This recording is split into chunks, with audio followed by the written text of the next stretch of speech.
night of CLNS Media's Draft Central coverage. John Another Zannis night. alongside. Yeah, I was able to coax Evan Lazar back after last night. It was a tough one. We took some lumps last night, but Evan was a trooper. He soldiered on. He wrote about it. We're He almost to the point now where I've talked myself into it. That's what you do with the draft, right? You go through your 10 steps. And Yeah. at this point, it's like, okay, that was their guy. They made the pick. We can't go back in time and change the pick. The pick is who it is. It's Cole Strange. I think when we talked to him today, and the general feeling that you get is they obviously wanted to prioritize that front shelf for Mac Jones, right? They want to have 3 good players on that interior so he can step up. I feel like I had that, Evan, but that's okay. We're past that, right? So honestly, I'm past the Cole Strange thing. Okay, fine. You got your guard, Bill, right? That's the point, is that you got your guard. Can we get some stuff now? Can we have stuff that we want? You wanted your guard and you got your guard, right? So what I'm looking for out of them tonight, I need to see some upside, because there's no upside to the guard. Like, he's a plug and play player. He's going to start great, but there's no needle moving. There's no upside. So what I'm looking for tonight is premium positions, and let's get some big swings here. Let's get some name brands. Let's get some guys that were 5-star recruits out of high school, went to Georgia, went to Alabama, went to, these big time programs, and have a real legitimate upside. I think that's what we need here tonight from the Patriots, and I hope that they go that direction. And you know what? Honestly, I'll preface it also by saying it doesn't necessarily need to be the big school. Like, I would also settle for guys that are freak athletes, like Troy Anderson out of Montana State, or Tyreek Woolen from UTSA, or Zion McCollum from Sam Houston. Like, those guys, at least I can look back and say, okay, they're premium positions and they are elite, 99th percentile athletes. So they're betting on the athleticism and the development there. At least I can sell myself on that, and I sell myself on the ceiling of those players. There's just no ceiling to Cole Strange. He's going to be what he's going to be in the league. So tonight I need to see some fireworks. And I don't necessarily mean that they need to trade up and make something crazy happen. I just mean I need to see a guy that I can say, okay, that player could be a potential Pro Bowl talent for them. So, and again, this is very much the type of thing someone who's trying to talk themselves into this and or kind of off the ledge would say, which is you reconcile this, you file it over here. It's a plug and play need. Fine. Bill got his guard. Fine. Let's do it. It's frustrating, though, to think that day 2 is that day where you undo day 1's mistakes. And again, who knows ultimately how this is going to turn out. But if you did some reading, today in terms of what other major sites or other analysts or people whose opinions we trust and we follow leading up to the draft in the draft process, who have things to say, people who are, well-learned, former scouts who work different places right now, the Patriots are getting D's across the board for this pick, mainly because of the positional value and the value of the player themselves. And it is something that can't be undone no matter what you do and no matter what type of player they turn into. And while you say, yes, let's pick up some impact positions here. And when we're talking about that, you're talking about maybe someone who gets after the quarterback, a cornerback, and of course the receiver, that everybody always covets. Again, you're finding star talent at those positions in the first round. It's a little bit harder to find as you start to go down the board. So and that's sort of why whereas guards you can find, and again, that's kind of where we're at, is you're putting yourself in a tougher position trying to fill these needs with players that by the time they get to the second round, they're there because they're imperfect. They're a little bit too short, or they're maybe a half step slower than you want them to be, even though their technique is outstanding, and things like that. So that's just kind of what it comes down to. Doesn't mean you can't find good players, but you are now, it's a little bit more of a battle. Yeah, the way I look at the Cole Strange pick, honestly, is I think that Bill just wanted to put one on the fairway in the first round. And he just wanted to have his fairway shot. He knows, and the Patriots' evaluation of the player is he's going to be a plug and play starter, and he's going to be fine on the interior, right? He's going to be a fine Maybe. player on the interior. I think they feel pretty good about that.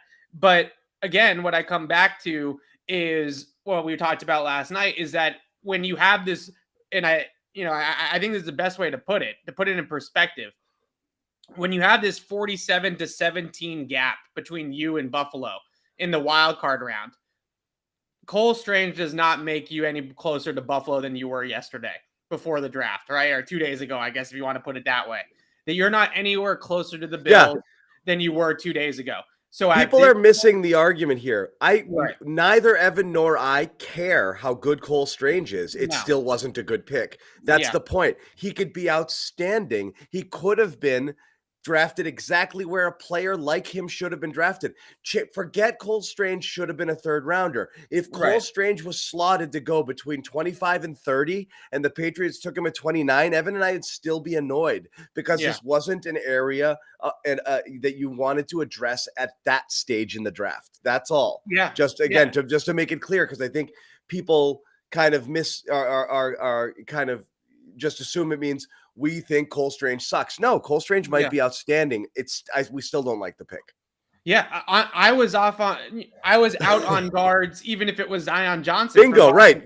Zion Johnson's a consensus. We didn't want him at 21, and he goes at 17. Right. So that was like, out on the guards. Phew, exactly. Right. So at this point in the draft, I look at, there are some name brands that are still available, some Bama guys, some Big Ten products, with Leo Chenal from Wisconsin, those types of players. Let's look at some of your guys here. Let's look at your big board. Yeah, so I look at this and look, David Ajabo at this point, after you went with the safe and the floor pick with Strange there in the first round, I think taking an injured player in Ajabo is out of the question, right? He's got the torn Achilles. He's not going to play this year. He's going to have to injury red shirt, medical red shirt, and then he'll be back in 2023. So the players that I look at here on the board that I would love to see, obviously down there at 8, John Mechie is that's what I'm talking about, right? Like that's a move the needle type of pick. That's a slam dunk Alabama guy, played with Mac Jones. Like that's the pick to me. I also really like the idea of coming up for one of these corners that's still available. We don't have Andrew Booth Jr. on the list because his name is expected to be called very early here tonight. So that might be too far of a jump up. But if a guy like Roger McCreary or a guy like Kyler Gordon interests them, then I could see them trading up for that corner in the second round as well. The trade up in the second round for a corner specifically is something that they've done for 2 decades, right? I mean, that's a classic Patriot move. But I look at this list and I see guys like Christian Harris there at the top, the athletic linebacker from Alabama, Kyler Gordon, John Mechie. Those are the guys that I want to see them go after tonight, because I think that those are the real brand names, the real solid. These guys are 110% top 50 prospects. Logan Hall, first player going here to the Bucs. So I had Logan Hall as like a loose fit for the Patriots. He wasn't officially on my big board, but he's an interior penetrator. He's definitely somebody that can stop the run as well. Versatile player, can line up all up and down the line of scrimmage on your defensive line. Those are the guys that I'm looking at, though, tonight is let's move the needle. Let's make a splash. Let's hit a home run. We hit the single last night, right? We got on base last night. Now we got to go for the home run. Now we got to really try to make a dent in this thing. And I think that those are some of the players that I will look at to try to do that. The linebacker group, that's a really good linebacker group, as the Packers just traded up to 33 or 34, excuse me. There's a lot of really good linebackers still on the board. Nakobe Dean, Christian Harris, Leo Chenal, Troy Anderson, Chad Mumma. It's a long list of really good linebacker talent. So I would absolutely. Did the Packers trade up to get their wide receiver? What do you think here? They could have. I mean, they got to do something after. Quay Walker was a good pick last night, I thought, but that Aaron Rodgers is thinking to himself, he traded Devontae Adams, and then he picked a linebacker in the first round. Where's my shiny new toy, right? It was an interesting draft in that regard because you had the Chiefs and the Packers among 9 teams, I believe, that had multiple picks in the first round. Neither one of those teams took a receiver, even though they lost Devontae Adams and Tyreek Hill, respectively. Right. You had 10 teams who did not have a pick at all in the draft, which is just also, I think, a high of all time. So again, very weird. There's just a lot of teams that just weren't involved at all. Setting the table just for the Patriots here and what we're going to do throughout the night. Again, picks 54, 85, 94. As far as now is concerned, as Evan had mentioned, it's a very Patriots move to move up in the second round. The move back, move up is a thing that they do a lot because they target guys here in the second round who kind of fell through. And when they see one, like a Christian Barmore last year, they move to get them. And again, Barmore is someone Evan had mentioned yesterday, is someone that they were high enough on to maybe take a swing at in the first round when they saw the Packers. Not to interrupt you, sorry, John, but the Packers took Christian Watson from North Dakota State, the wide receiver. There's a receiver. Yep. This is another one of those players. I didn't want to say it because I didn't want to get anybody too excited because I figured his name would get called early. But that would have been another one of those guys. Like, I get he's North Dakota State. I get it's a smaller school, but this is a generational athlete. Like I mentioned him yesterday because I thought he was in that next tier with Dotson. Dotson and Watson kind of closer there, and Dotson went 16. So I'm not surprised he went early here in the second. Yeah, 6'4", sub 4.35, 40-yard dash at that size. He is a really, really good player. And you look at a guy like that, that's so Packers. I thought the Packers might take Christian Watson in the first round. I thought that they had that second first round pick at the end of the round. I thought that might be his landing spot. They end up coming back up for him here tonight. Marquez Valdes-Scantling, Devontae Adams, Christian Watson, like those guys are all cut from the same cloth. Big, fast, explosive outside receivers. I love Christian Watson. I think that he's going to be a hell of a pro. You watch him run with the football too.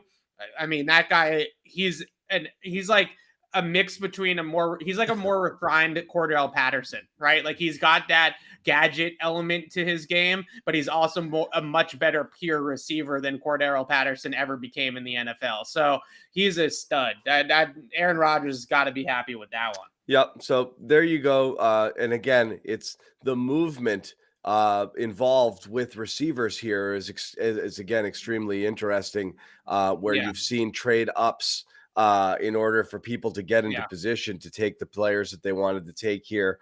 And it's happened quite a bit here. And so now we had in the first round all the way down to Burks was 6. This is the 7th receiver taken, correct, in the first 34 picks? Yeah, and I would say Sky Moore. Sky Moore is the one we mentioned yesterday. Is maybe 29. They take a flyer. Yeah, his name should be called here very, very shortly as well.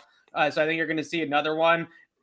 Alec Pierce, it might be a little bit early for Alec Pierce, but he's a really good player too out of Cincinnati, another big receiver with explosive speed down the field. So he's somebody I think will get his name called soon. George Pickens from Georgia, love the talent. There's some really, really big concerns with his off the field and his work ethic that NFL teams have knocked him for. He's a first round talent though, so he could be somebody the Patriots might be willing to take that gamble on. Things that you hear from scouts and people down there in Georgia about Pickens is like he needs to go to the right program. He needs to be in a regimented program with veteran receivers on the roster. I'm not sure necessarily that you want Nelson Aguilar and Kendrick Bourne being the one that raised George Pickens up, right? But the Patriots do have a veteran room for the most part at wide receiver. So adding a guy like Pickens and kind of nursing him through it, maybe they can get him to his potential. And at least that's the upside on this board right now. He's got clearly the best upside out of this group that's remaining. He just has to be coddled a little bit, right? He's got to have to be managed. And he's going to have to make sure that he's doing the right things behind the scenes to get himself ready and to be a big-time contributor. So the Titans are taking Roger McCreary here from Auburn. Yep. So another corner goes off the board. McCreary, first round cover talent, second round measurables. Here, right? you had him third best available today, Roger McCreary. Here was your list here. If he's 5'10", 5'11", and he's got 28.5-inch arms, which for an NFL player is miniature size. Alligator arms, right? Yeah. So if his arms, and I kid you not, if his arms were an inch longer, he's easily a first-round pick. That's all the difference in the world, right? Yeah. In the NFL. So the New York teams have now traded. So the Jets are now on the clock. The Giants have traded back, and the Jets are now on the clock at 35. So we've already seen 2 trades here so far at the top of the draft. So we're seeing tons of trades already. And that's what teams do. I mean, that's what this is for. The Patriots aren't the only ones who've cornered the market on trading for talent here in that second day. But if they have a guy that they want to get after, they better get after it quick, because obviously this is starting. This is what happens. Like you said, we call them fallers, right? Like guys that have fallen out of the first round that you might have had a low first round grade on or whatever. Right. Yeah. Or you might have had that low first round grade, but you knew he was going to fall in the second because of something going on, like Roger McCreary's arms, for example, right? Right. That's a thing with him. Or maybe this ends up being Andrew Booth Jr. from Clemson. I know they took a corner already in the draft, but his talent is immense, but he's got some injury concerns. He's been hurt for a long time, on and off in terms of the injury report and things like that. So I think that there's maybe an element of that as well with a guy like Booth. Nakobe Dean, he's still there from Georgia. Medical red flags left and right. He's dealt with a series of injuries in college and is undersized linebacker to begin with. So your concern is that those injuries are just going to continue to pile up on him in the NFL. Right. So not worth the risk in the first round, but another guy first round on tape, just not a first round guy in terms of the makeup in the measurables. So the Jets are taking a running back. So this is interesting. So the Jets took Breece Hall, who's the consensus number 1 running back in the draft. It's not a reach or anything like that, but they just took Michael Carter from North Carolina last year. Who they like a lot. So they obviously, I guess they wanted the 2-headed monster, but the trade up here. But everything you're reading about Carter was ready for a 3-down roll, and and this and that. So the Patriots had some problems with him last year. I know those games weren't really competitive, but they had some problems with him in particular. Yeah, getting him on the ground, really good player. So I'm shocked that the Jets are taking a running back here. That's really surprising. Yeah, well, just wait till the Patriots do the same thing. Yeah, right. So I'm telling you, it could happen. The Patriots are going to take the punter. They're going to take Ariza. They are. Yeah. Is it Ariza or Ariza? I say I go. I don't know. It just kind of comes out. Right? You just say it fast. You say it. Yeah. Say it fast. Yeah. I think it's technically Ariza. I think that's how Mr. Matt Ariza fan club boy Alex Barth pronounces it. So I think it's Ariza, and I don't think Alex would be wrong about his favorite player about a punter. So, yeah, I think that's the way that it's pronounced technically. But Breece Hall to the Jets is super interesting. I can't explain that one. That's so. Reset a couple things for our viewers at home. We're going to do the same thing we did last night, popping up in and around Patriots picks. So we're probably going to hang out here just in case they trade up here early into this round for the next 10 minutes or so. Go dark, but be ready to pounce back, maybe 5, 6, 7 picks before they're ready to go at pick 54. They have 54, 85, and 94, but also 2 fourth rounders. Really, I mean, to get high into this draft, into this round, you'd probably have to package one of these thirds with your second in order to move up. So if it's going to happen, it's probably going to happen soon, because eventually that value is just going to go away. You can move up a few slots with your second and a fourth as well. So last year they traded the 46th pick in the draft and their 2 fourth-round picks to move up to 38 to select Christian Barmore. So they moved up 8 spots with the 2 fourth-round picks last year. Exactly. Right. So these fourth-rounders are closer together. Those fourth-rounders were a little bit more spread out last year. So you have tiny bit more value out of it. But what you're thinking about realistically, if they do the trade that they've done in the past, which is packaging the 2 4th-rounders to come up with the 2nd-rounder, that trade, you're talking about 8 to 10 spots. 8 to 10 spots. Yeah. Right. So we're really, once we get into the 40s, that's kind of when we're talking about. So Jalen Petrie. Well, I'm saying if you wanted to get high into the draft, into the 30s, you would have had to give a third. So at this point, I would think so, yeah. Yeah, that's so. As I say, as these picks continue to tick off, if the Pats don't come up now, realistically, you're looking at one of those moves like they did last year, where they packaged the 4ths to move up, and that's more likely what they would do. So again, what do you have, Evan? So the pick here for the Texans, I believe, is who's on the clock, is Jalen Petrie, which makes all the sense in the world because that's such a Belichick pick. Petrie is a nickel. He's really a slot corner. He also can play a little bit of safety, but he's probably one of the more instinctual defensive backs in the entire draft. He's a little bit undersized, but the guy just has a nose for the football and just has a knack for making plays. I think a really good comparison. He's not as good in college as the Honey Badger, but like that's kind of what you're getting a little bit there. I've seen other people compare him to Budda Baker on the Arizona Cardinals. He's just always around the ball, has a knack for turning it over, has a knack for making plays behind the line of scrimmage against the run. So just a football player, like not the measurables guy, but just one of those dogs. And that's, I had him on my board for the Patriots as well, because the Patriots can tend to go towards that sort of thing where they just want to take the guys that are the best football players and not necessarily the big raw measurables dudes. And that's definitely Petrie. So Nick Caserio takes a page out of his old boss's book here with Good. More people take those pages, so we can't take them. I wanted to put up. We talked about other positions of need here. Linebackers being one where you said there was a ton of good players available here. Right now, none of them have taken. You still don't have your guy from Georgia. Yeah, no, none of these guys are taken yet. Nakobe Dean's not been taken, but somebody just traded up. The Falcons just traded up here again. So I think this is like 3 or 4 picks in a row that have been trade ups, if I'm not mistaken. So this could be a quarterback for the Falcons. Somebody's eventually going to take the chance on Nakobe Dean. His tape is just too darn good for him to follow all the way out of the top 50. This is going to be Mickens here, right? This could be a quarterback. Yeah. Yeah. I could see that.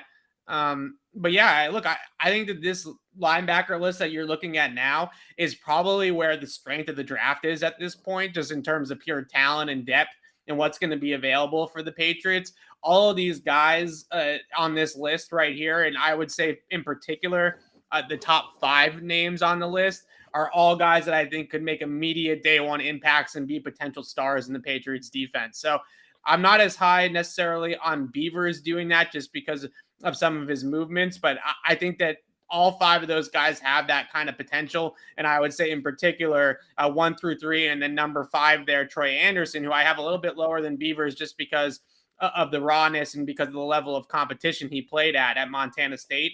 But he is also a fantastic athlete. Anderson screams Patriots. He played quarterback, running back, and linebacker at Montana State and was all conference at all 3 positions. So, by the way, the trade itself, we're talking about what it takes to move. Falcons went from 43 to 38 by adding 114 into the mix there. And the Pats 117 and 120 where their picks are. Yes. Yeah, so just to give you 121 and 127 is where the sorry.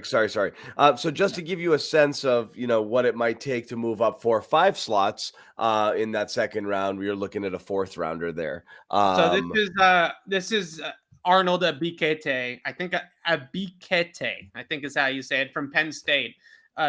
Really, really good pass rusher, high-end pass rusher.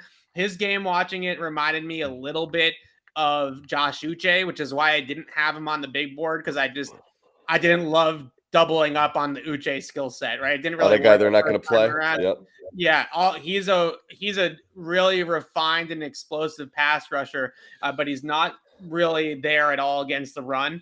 But one of the more technically sound and explosive guys coming off the ball in terms of the pass rush. So a lot of people were sort of in the maybe school of thought that he could sneak into the back end of the first round. But it ends up going here at the top of the second. So Which who do you want to see? Who do you want to see them move for? Because at this point, it feels like just the way you're talking about a lot of players, you think they're actually pretty closely packed together, which is to say, do you believe that they're getting a better player right now if they move up to 40 than they will at 54? So much so that it's worth the draft capital. Yeah. I hear you. So I think it's two things. One, I would say if they are serious about a wide receiver, we saw Christian Watson go off the board already. I think that run is coming, if not now, very, very soon. So if you want to get your guy at wide receiver, they might need to come up a little bit and jump a team or two that is also looking for wide receivers to make sure that they do get their guy. Linebacker, I think if you're thinking linebacker in the second round here, right? I hang at 54 and just let whoever falls to me. There's got to be 2 or 3 guys that they feel pretty good about out of that group I was just talking about.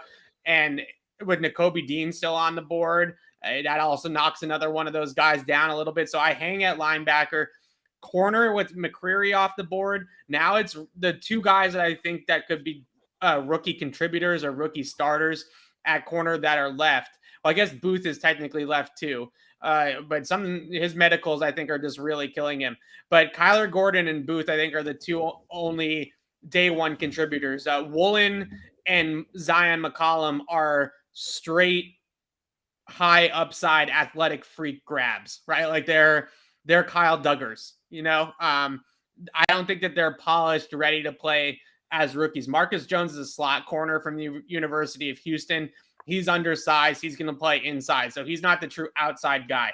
So if they truly want to go and get an outside corner that could contribute as a rookie and play in year 1 and maybe even start in year 1, I think on this list, Kyler Gordon is probably the best bet to be a Patriot. So if they're thinking that, then I could see them trading up here to get the corner. But otherwise, I think that there is going to be a good player available at 54. So what's up with Booth? What's up with Booth? That's hurting him right now. Oh, he had double hernia surgery this offseason. He had to get it done twice, and he's only played 15 games in college. And there's some injury concerns there. There's some rawness or inexperience type of concerns there, and he is a full-on upside pick. You turn on the tape with him, and there's games that there's just crazy plays on tape in games where he just shuts people down for 4 quarters and looks like an elite cover talent, right? But then there's other games where the technique kind of comes and goes. So it's a little bit of an inconsistency, rawness on tape, and then obviously the injuries. So Booth, I would love to see them come up and get him. I'm not sold that that's their guy. I think out of this cornerback group, if it's not one of the high upside flyers like a Woolen or a Zion McCollum, I think Kyler Gordon makes a lot of sense for them too. But we'll see. I don't know. I mean, defensive line, I guess at this point, Travis Jones from UConn. Bears just took Gordon. Okay, so Gordon's off the board too. So now you're really getting into that category with corner that you're talking about developmental guys, right? You're talking about Woolen, you're talking about Zion McCollum, you're talking about taking the risk on Andrew Booth and hoping that you get the best out of him. There's also Martin Emerson from South Carolina who's got some traits that they like. That maybe he could be involved here. He was like a late big board guy. I think I had him somewhere in the 40s or something like that. So maybe that's another player that could be interested in them. They could be interested in that corner. I would also think about Travis Jones from UConn at this point, who's basically, Jordan Davis was the top nose tackle in the draft. Travis Jones was the second best nose tackle in the draft. And he went down to Mobile. Travis Jones beat up our boy Cole Strange. Yeah. Travis Jones had the best Senior Bowl week out of any prospect, and that was at Mobile, bar none. The best Senior Bowl week, bar none. Dominated practice, dominated the game. And when I say dominated practice, I mean like he was a man amongst boys at practice. It wasn't even close. So maybe there's that could be a pairing. Like we've talked so much about Jordan Davis and Barmore, or Devontae Wyatt and Barmore, Davis's teammate at Georgia. Travis Jones and Barmore is a really nice building block on the defensive line too. I could get behind that, especially if you're going to play a lot of safeties at the second level. They're going to put Duggar and Phillips and Jabril Peppers and all these safeties on the field. You get a guy like Travis Jones who can occupy multiple blockers, that can reset the line of scrimmage, hold the point of attack.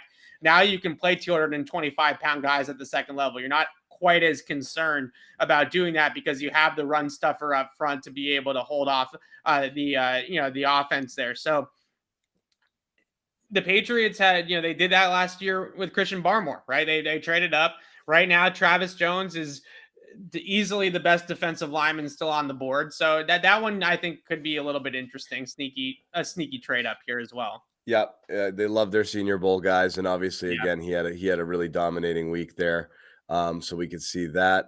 Where are we at now? We are at 39, I believe. 39. We are at 30. We're at 40 technically. 40. Yeah, yep. Kyler Gordon went to the Bears, and now at 39. So technically 40, even though television is at 38 here. Honestly, at this point, we're kind of like in that no man's land where we could probably hang out, and then we'll probably have to come back on in 5 minutes. So. We may just hang till 54 at this point, I would say. Yeah, it's it seems like now at this point the trade up, because anything could happen, and the trade up is real, and the trade up also could only be, as we said, a single 4th rounder in 3 or 4 slots at this point. Right.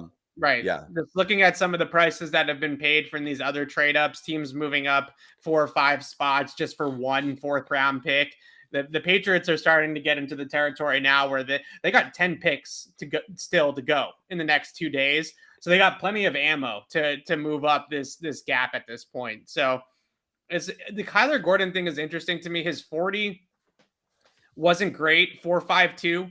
Not blazing fast, but his entire athletic profile was really good. Explosive jumps, really good agility, and he's got good tape. So I thought that he would go maybe a little bit higher than this. It's not, I'm talking about 5 to 10 picks of a difference here, but I really liked him as a starting outside corner. I think the Patriots liked him too, but they're just kind of caught right now. As you said, somewhere around pick 20 or so, it starts to turn into my guy sort of draft where, people had guys that they wanted or they filled positional needs. So, falling into this stage of the draft, I don't think is that big a drop for a player like that. But again, it is interesting here. There hasn't been that wide receiver run. Just looking ahead, the teams Seattle's that are drafting on the clock now too. So at 40, they have back-to-back picks at 40 and 41. So it wouldn't surprise me if they try to move 41, right? They take the guy that they want at 40 and they try to move 41 to move back to accumulate some more picks. They don't have a ton of picks in this draft. So that type of trade wouldn't surprise me. I would have to think that at this point, Seattle has to seriously be thinking about Malik Willis and quarterback. I get not wanting to do it in the first round. He wasn't worth it in the first round. But at this point, here's my philosophy. If a quarterback is worth taking anywhere, they're worth taking in the first round, which is to say, if they have a chance of starting for you, then it doesn't matter where you take him. If he has no chance of starting, then don't take him. There's no such thing as value for a quarterback. They can either play or they can't play. And so therefore you take them wherever because you're convinced that they're going to be your starting quarterback of the future, or you just don't take them, because it's a waste of a pick. And so it really comes down to whether or not you think that this is a person who can play. Yeah. So there's some other corners too on the board that I think it'd be a little bit early for guys like Jalen Amar Davis from Alabama or Cam Taylor-Britt from Nebraska. But those are 2 guys that I think the Patriots probably have on their board in general. I kind of had Armour Davis as like an end of the 3rd round, 4th round guy. He dealt with injuries at Alabama, didn't play a whole lot there. But obviously, you have the Saban thing, and if Saban gives him the thumbs up that he's a good player, just kind of has to develop a little bit. 4.39, good athlete, decent size, can play press man, played in a very similar coverage system at Alabama. I think 54 is a little early for a guy like that, but the Patriots board this year clearly is extremely different than everybody else's. So I think that that's an option here. Taylor Britt's an athlete. That's kind of a high upside athletic pick. Didn't have him ranked super high. I think both of them are kind of in that middle range for me. But Britt was a 3-year starter, team captain, played a little bit of safety as well as corner. Really good speed, really good open field tackling ability. I think that he's somebody that they could have their eye on here as well. I would have liked him later, maybe 3rd or 4th round, but like I keep saying, their board is just totally different. Just a couple of guys that are not on the list that we pulled up and not on my big board directly that, at this point, I'm throwing out the big board and saying that Bill's on his own bender. So you think whatever ends up happening, I am sure will be somebody that's not on the big board because that's just the kind of year it is right now. Yeah. Where are we right now? So we're at 40 with Seattle, and they have not picked yet. They have not picked yet, so maybe they're trying to work a trade, or maybe the NFL is telling the teams to slow down a little bit because the broadcast is like way behind. I don't know which one it is. But they're just announcing the Bears pick for Kyler Gordon that Albert Breer tweeted out 7 minutes ago. So we're a full pick behind at this point on the broadcast. So that is fine here. It's where we're there. Yeah. We're right in that range though. We're getting into potential Patriots trade up range here, but like I said before, if it's a linebacker, I think I'm inclined to think that they probably just stay at 54 and make their pick. Maybe if they want to move back up with their 2 4th rounders, they've done this before where they package the 4th rounders to get back into the top 100 or the fringe top 100, the comp pick area of the 3rd round to get one more guy tonight instead of holding on to both 4th rounders for tomorrow. Why is Dean still out there? He's got a list of injuries, a whole litany list of injuries, and he's already small.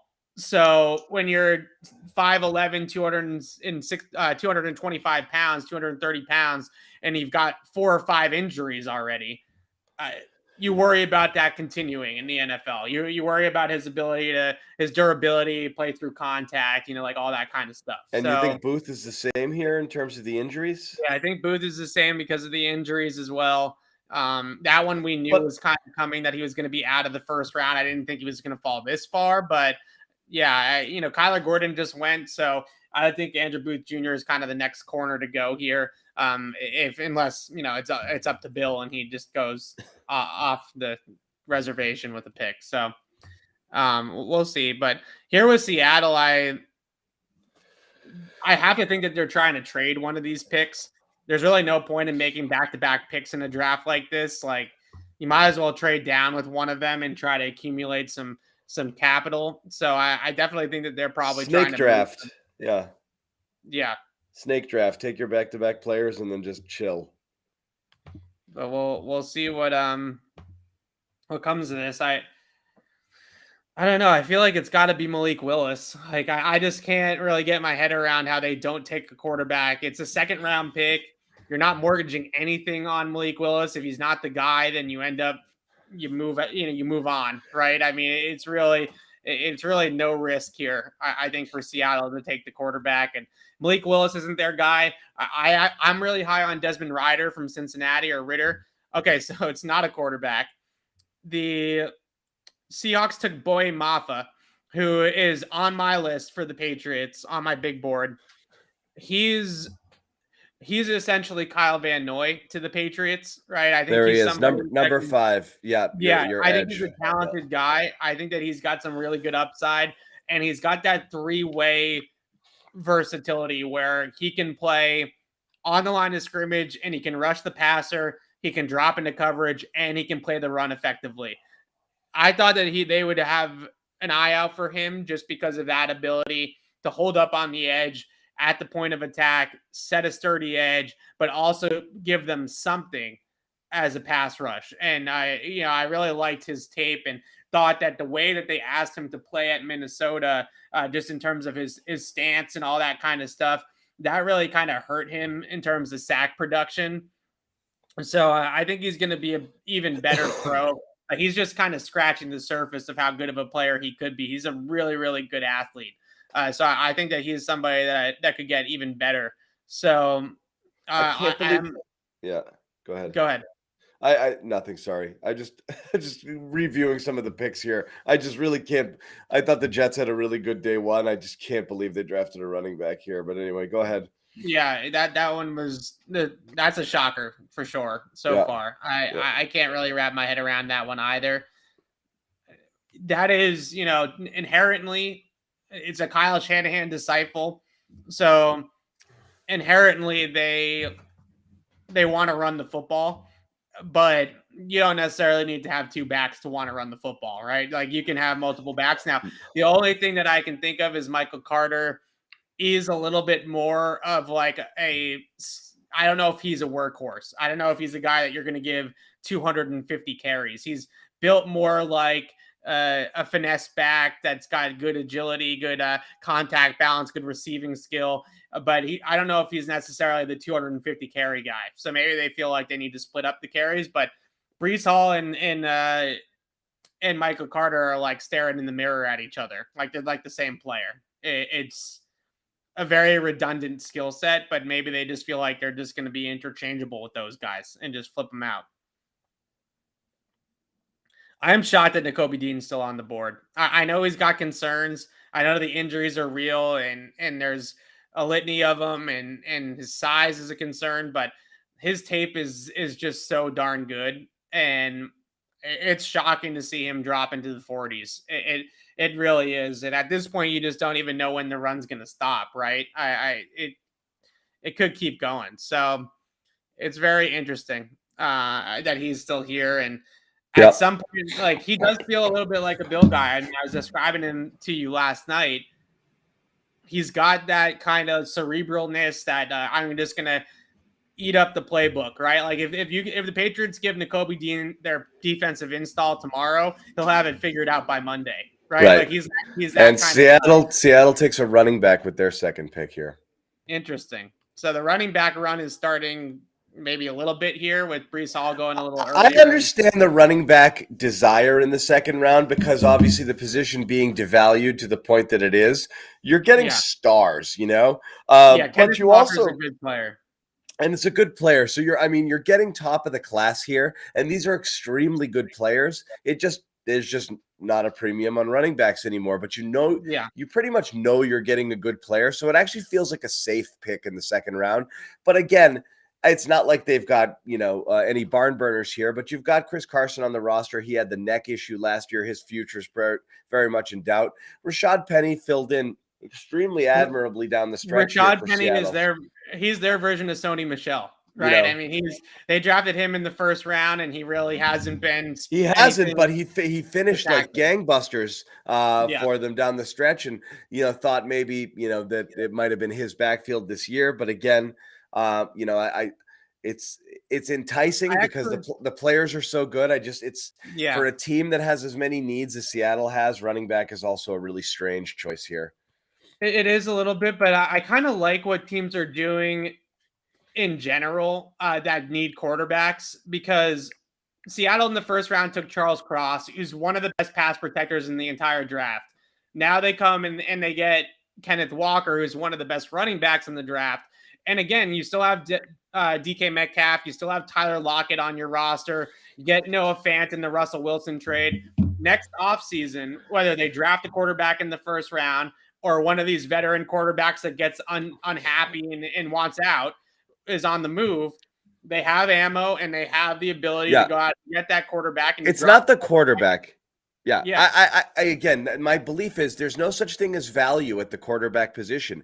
If they can't play, it's not value just because you took him in the second round and you might have taken him in the first. It's just not worth it. So if you don't think this guy is worth your time and effort to see whether or not they can turn into something, you just pass. You just wait. You plug and play somewhere else. You live with what you've got, and you try to address the position later. I mean, not saying the Patriots did it perfectly, but I mean that's what they did. They didn't like any of the candidates available to them in prior years, and chose not to take a swing there. And that makes sense, And we've seen, I mean, in today's NFL, you talk about trends.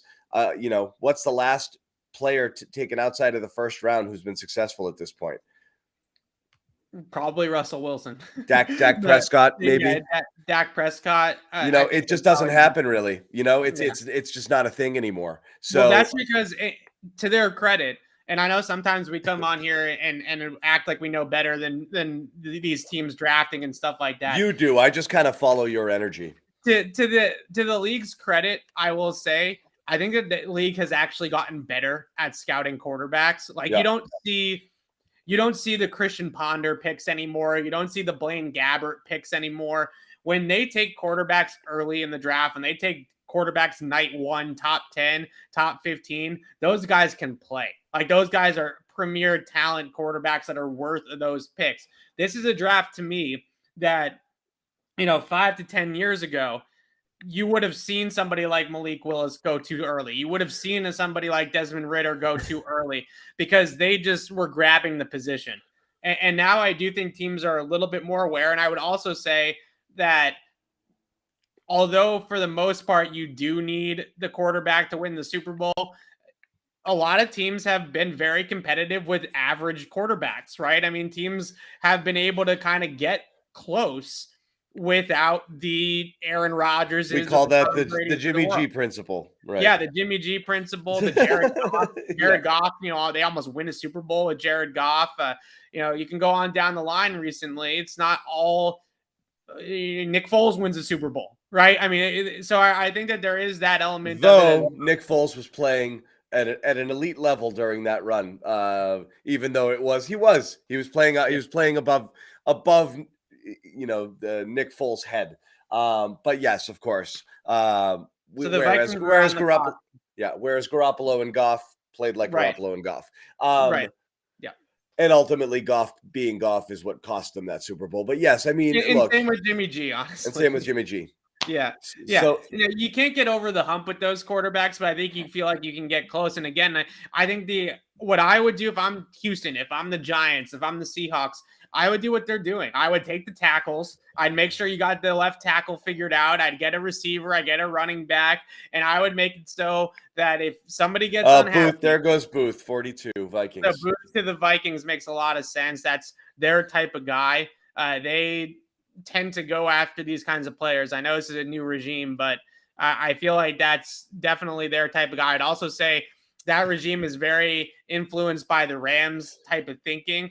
And at this point, you got to take the risk on the talent, right? And I think that's a very Rams philosophy as well. So not surprised at all here. But to go back to my list of corners, you're at the point of the draft at the cornerback position where you are 110% on developmental traits and athletic upside.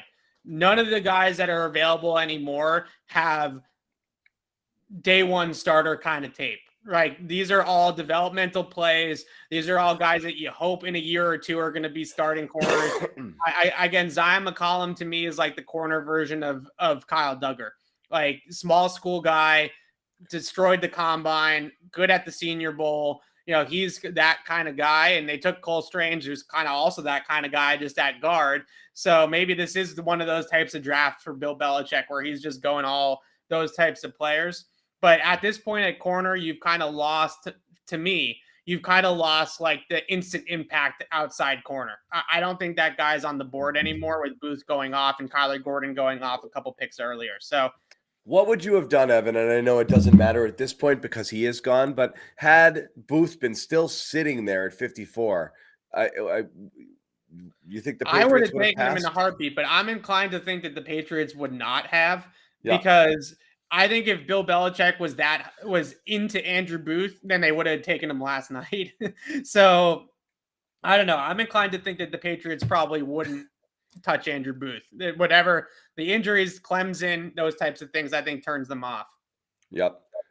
Interesting. As far as receiver go, because I know obviously that's a hot name. Yeah. I mean, that's a hot position. Do you think there's any world in which, and again, it's really hard to read. This is where analyzing any draft or trying to predict is always so difficult. But particularly with the Patriots, there are some teams you have a good idea, needs, types of players they like, and you're able to kind of fit the pieces together. With the Patriots, it's much more difficult. But is there a world in which the Patriots, after the Devontae Parker trade and after having taken a big swing last year with their pass catchers, are entering this draft absolutely not even kind of sort of looking at any receivers at all? 150%. How many, what percentage, how much higher can I go? 250% chance because that's the case. Yes. Yeah. So I think the biggest thing that I can say to that is I will never, ever forget the 2020 press conference after the draft in 2020. The Patriots didn't draft a wide receiver. They went the entire draft without drafting a wide receiver. And Bill Belichick's explanation, he was asked about it. He said, why no wide receiver? Not even a 7th rounder like Trey Nixon last year, right? Not even your Mr. Irrelevant. Why not a wide receiver? And he said, in 2019, we drafted N'Keal Harry in the 1st round. Then at the trade deadline, we traded a 2nd-round pick for Mohamed Sanu. So essentially, they viewed it and they said, we already spent the 1st and the 2nd-round pick at the wide receiver. That's capital. Yep. That's the capital. Wan'Dale Robinson. Wan'Dale Robinson, another wide receiver. That's one of Alex's guys. Basically like a mini Debo. He's not as big as Debo Samuel, but he's got that gadget instinctiveness. The funny thing to me about this is I would say the best pro comparison for Wan'Dale Robinson is probably Kadarius Toney, who is clearly also on the Giants. So it's not that the Giants don't like the skill set that Kadarius Toney brings to the table. They just don't like Kadarius Toney. Yeah. So we'll cross his name off here, but here, sorry, there we go. There's the two, Watson and Wan'Dale Robinson, 2 of the receivers that went off the board on Evan's day 2 rankings. But again, you're still looking at Sky Moore, guy we even kind of flirted with the possibility of taking at 29 yesterday. And Mechie again, who is the guy who everyone has tied to the Patriots because of his connections to Mac Jones and obviously the Alabama thing with Bill Belichick. So the Giants drafting Wan'Dale is really interesting to me because, like I just said, he is Kadarius Toney. It's a really good comp for the player. So that we talked about this last night. That Kadarius Toney is obviously on the trading block. Everybody knows that he's been available for a long time. Now he's clearly on the out with the Giants. He's clearly going to be dealt here this weekend, I would say. So to go back to your question about the Patriots not even thinking wide receiver, is it possible that they actually just flip one of their 4th-round picks for Kadarius Toney instead of going down the road of drafting? And I would take that flyer. Yeah, that could definitely. Oh, Evan, I just lost you.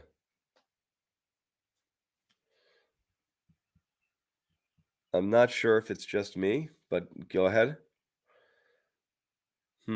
Why don't you pop out and back in? Evan Lazar having some technical difficulties, is going to exit and come back in. Resetting the wide receiver board as we talked about here again. Watson, Wan'Dale Robinson gone. And then we do still have Sky Moore, who Evan liked a lot, and still available here for the Patriots if they want to take a swing at 54. John Mechie as well. And Pickens, who we talked about a little bit earlier, maybe that talent guy, maybe that guy, he could be that one game breaker left here. And I know Evan was super high on him as well. So again, several receivers here still possible for the Patriots as they get a little bit closer. We're 10 picks away now from the Patriots jumping on the clock right now. We're entering pick 44. Still plenty of guys out there if you're hoping the Patriots take a receiver. But as Evan and I were talking about, I think I'm back. Oh, yeah. I just don't know. Yeah, you are. I just don't know that Bill's going to go there. And again, Evan, you were telling the story of the Sanu and the Harry thing. Yeah, they spent some resources on it on the draft thing. Now, if they did flip a 4th for Kadarius Toney, yes, I'd feel great about that because you're talking about a 1st-round talent at a 4th-round price. That's a really low opportunity cost there, and I think you would absolutely take that if you could get it. And if that's in the mix, if that's part of their plans, great. I think a lot of fans would come away actually feeling pretty good about that if that's what they ended up doing. Yeah, but again, I could totally between you and me, saying, yeah. I'm I say it all the time. I am a multiple swings guy when it comes to this. I think you have to take a lot of swings at this position. But yeah, go ahead.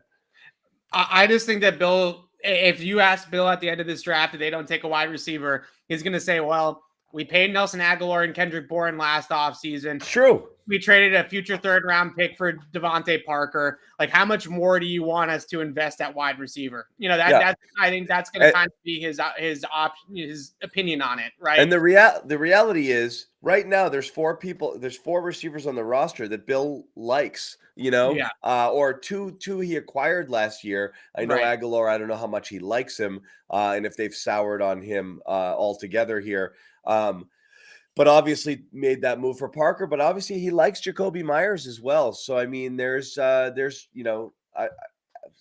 not going to say they're deep at the position, but I mean he has bodies, there. And it wouldn't be shocking if they went in thinking that they're set. They're not. They're not. Yeah, so Wan'Dale Robinson here to the Giants, according to the consensus board that we use, this is the biggest reach of the draft so far. Even bigger than Cole Strange. So shut up. Yeah. Biggest reach of the draft so far but according to the consensus mocks. They put together like 40 experts, the Mel Kipers and the Dane Bruglers and all those guys all go on one consensus board. And according to the consensus board, the biggest reach so far is Wan'Dale. So most people had him as like an end of the 3rd round guy. So maybe they're 40 picks too soon here or something like that. So I think that's sort of the way that it's looked at. Giants drafted him? Yes, Giants just took him. Well, now it's the Giants media's job to go out there and say, I talked to a bunch of people and he wouldn't have gotten past the 2nd round. Because that's what you do. You circle the wagons. That, right? You circle the wagons. I don't even no comment. Just no comment. Like people accuse me all the time of like having sources in the building and carrying the water, and I always come out and say things to make it sound better for the Patriots. The people that this morning and today that have been tweeting out reports that Cole Strange wasn't going to make it past 40. All the teams in the 30s were vying. They all were competing. They were all trying so hard to draft Cole Strange. Like, please give me a break. Like, give me a big size break on that. That was killing me today. Again, you had a professional franchise. So the Texans have taken John Mechie at 44. So Nick Caserio just gave a big middle finger to his old boss and said, I'm coming to get your guy. Unless the Patriots are just totally out on John Mechie, because they traded 68, 108, and 124 for 44. So the Patriots easily could have done this deal if they wanted to avoid this happening.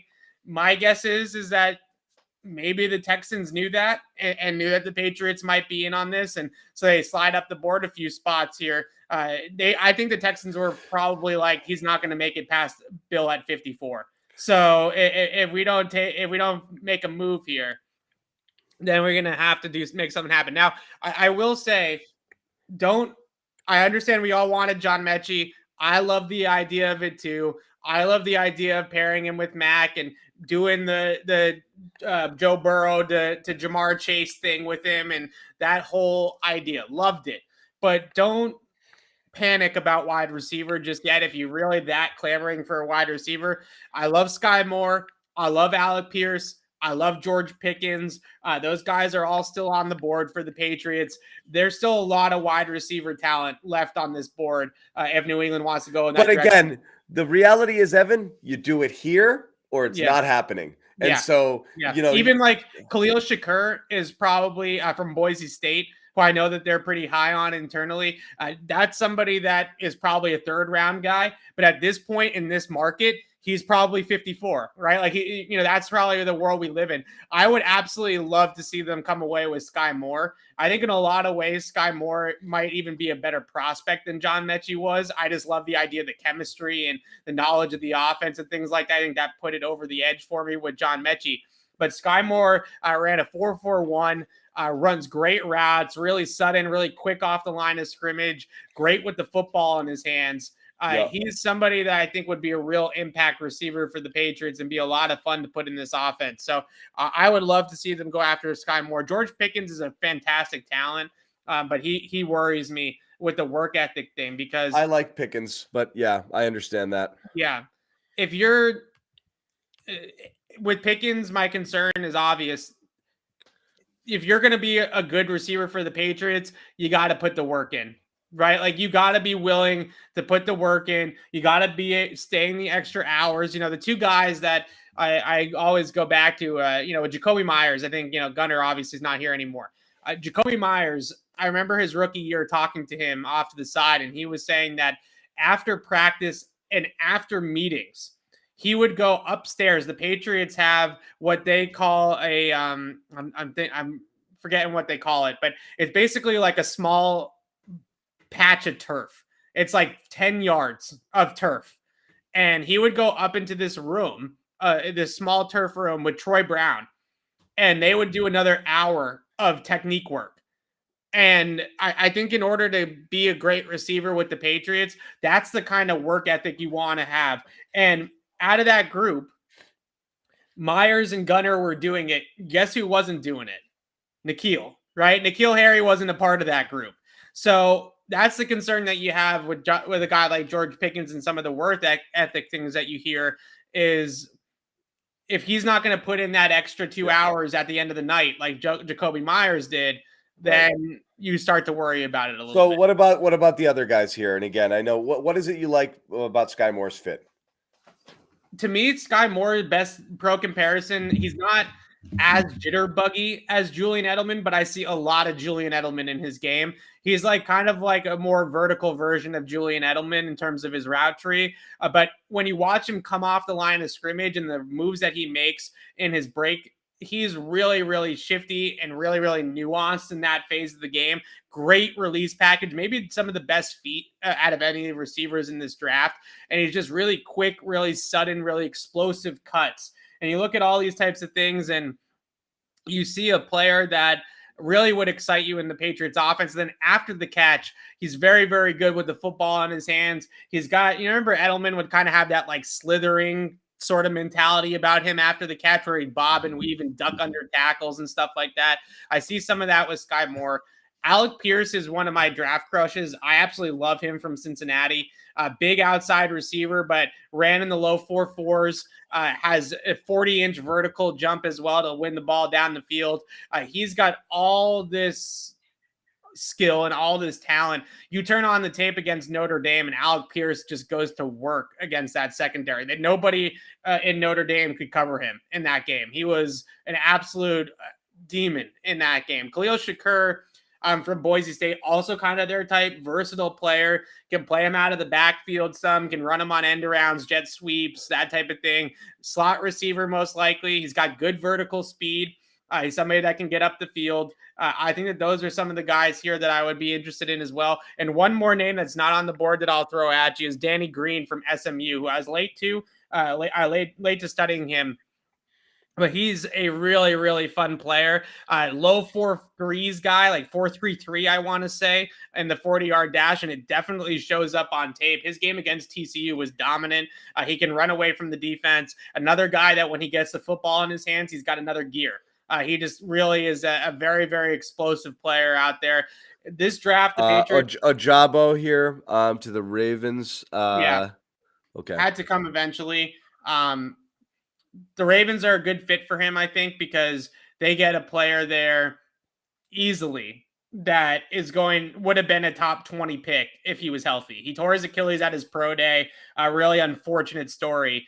If he's healthy, he's a top 20 guy. So they're able to get him here. Yeah, and there you are. That was the second best player remaining for a fit for the Patriots here on Evan's big board today.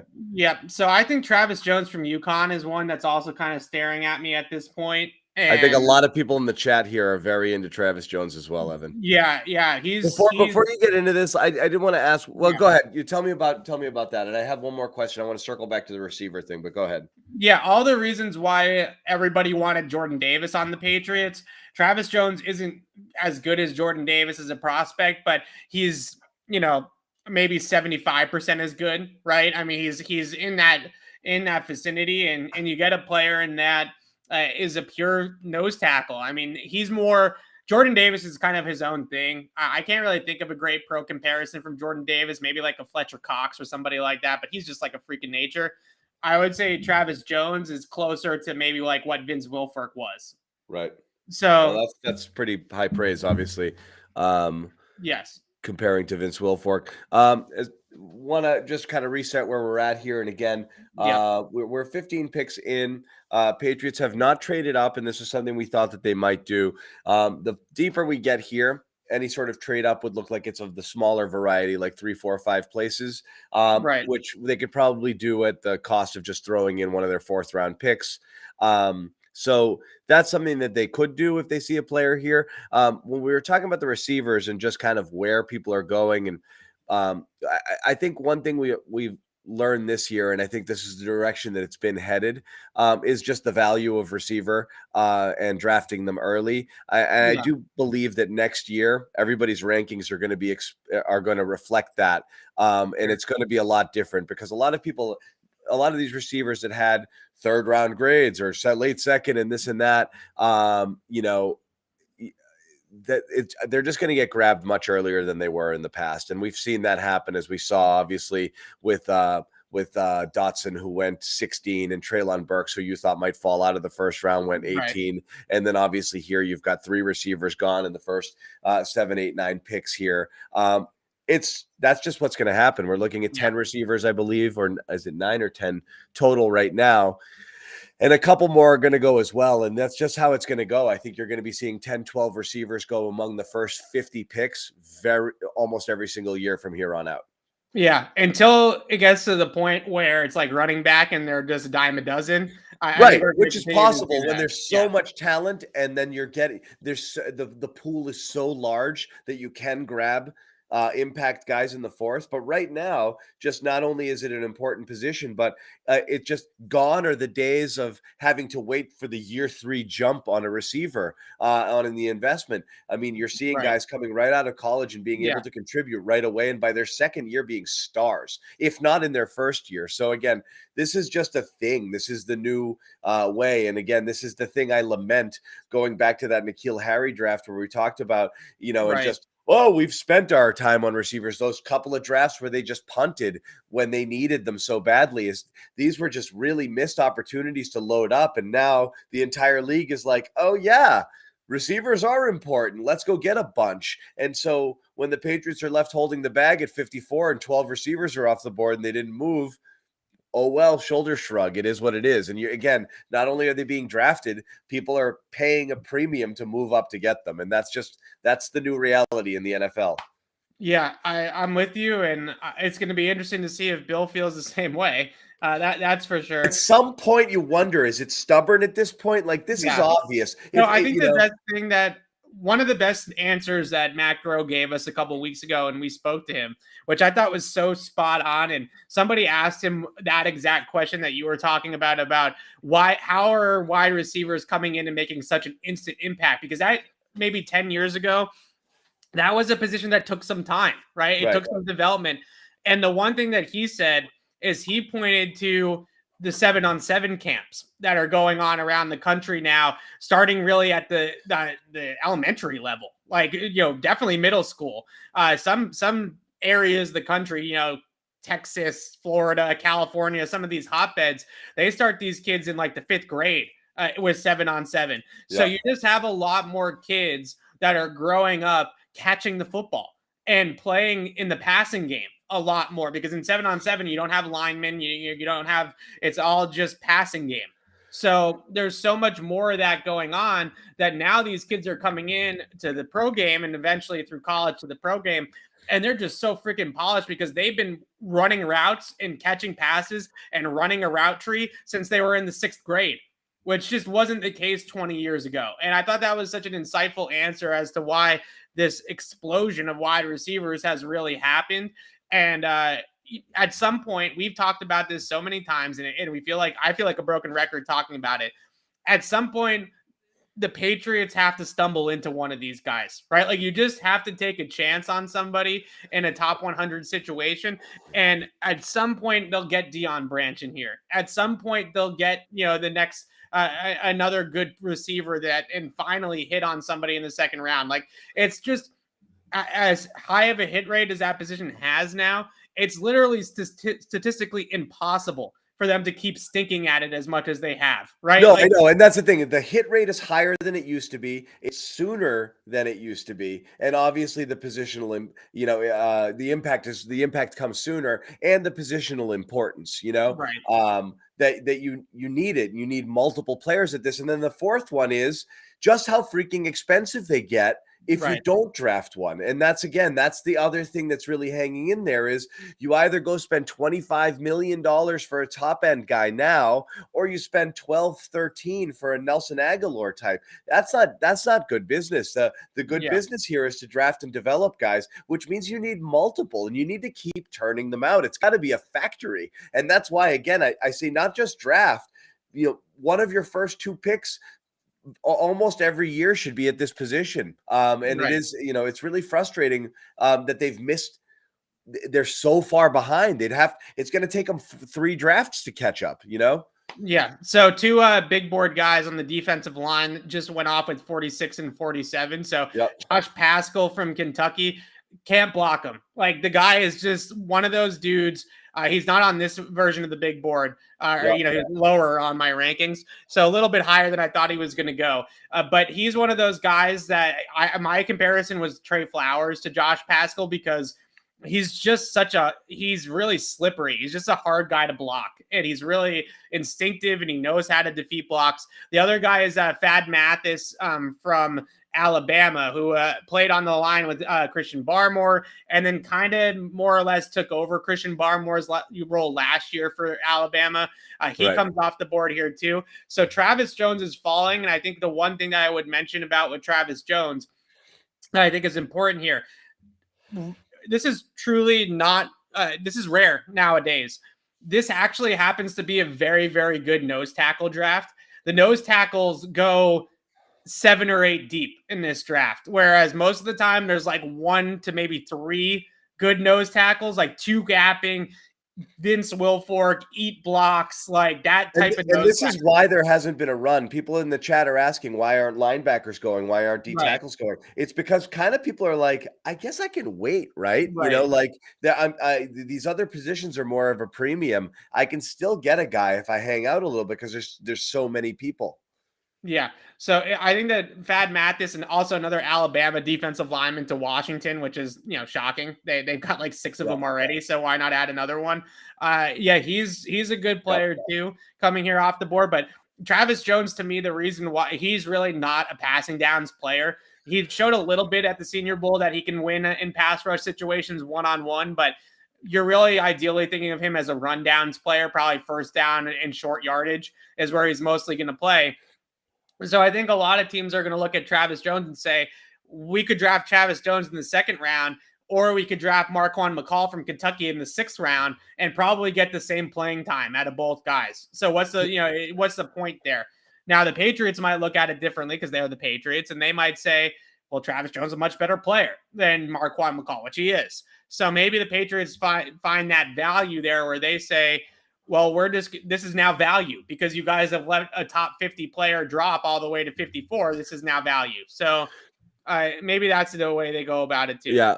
Redskins on the clock right now. Can you see this as a Malik Willis spot? So are they back-to-back picks? Because the Commanders just took Thad Mathis. So they took a defensive lineman. Oh, they did. I'm sorry. Yep. Yeah. Nope, they did. It's the Bears now on the clock. So we're at 47 now. So we're coming right up against it. And the more that we get closer to 54, the more it just kind of feels like there's going to be enough guys 48. On the board. Yeah. Enough guys on the board they feel comfortable with that they might as well just kind of sit back and hold on to the picks. You've also got the Kansas City that did not take a receiver. Also is looking at Sky Moore and George Pickens potentially. They pick ahead of the Patriots 3 picks from now. So again, if receiver's the thing you're interested in, you got a couple swings here and a couple guys left that might be worth taking here at this slot. This might be a time to move, and Kansas City might be might be the team that you want to move up in front of if you want to make sure that you do that. I could see Kansas City being into Sky Moore. He's obviously not as fast as Tyreek Hill is, but he is a low 4.4 guy, and he does get up the field really well. And he does have that inside ability like Tyreek Hill does to kind of move around the formation, carry the football, and do some different things there. There's not, in terms of Kansas City, like you think of replacing that Tyreek Hill kind of skill set.